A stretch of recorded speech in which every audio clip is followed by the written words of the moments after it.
Unlock the power of your PandaDoc integrations by mastering the retrieval of essential IDs within Zapier. Are you looking to connect PandaDoc with your favorite applications through Zapier, but struggling to find that crucial PandaDoc ID? You've come to the right place today. We're going to demystify this process, ensuring your automations run smoother than ever.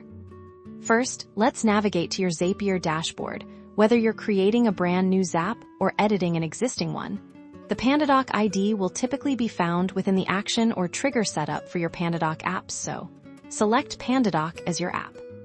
Now, look for the specific field where you need to input the PandaDoc ID.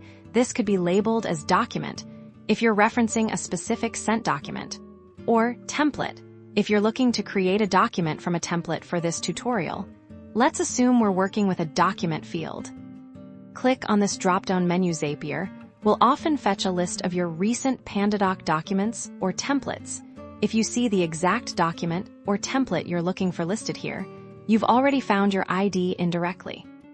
However, if the specific item isn't listed, or if you need to be absolutely certain, here's the direct method. Once you've selected the PandaDoc app in your Zapier action, and you're in this document or template selection step, observe your browser's URL bar. You'll notice a string of characters in the URL, usually after words like documents or templates. This unique string of numbers and letters is your PandaDoc document ID or template ID. You can then safely copy this ID and paste it into the designated field in your Zapier action. Alternatively, if you selected your document from the dropdown, Zapier has likely already populated this ID for you behind the scenes. This specific ID is what allows Zapier to precisely target and interact with your PandaDoc content, enabling seamless automation. And that's it. Finding your PandaDoc ID in Zapier is as simple as knowing where to look. This unlocked knowledge empowers you to build powerful, automated workflows.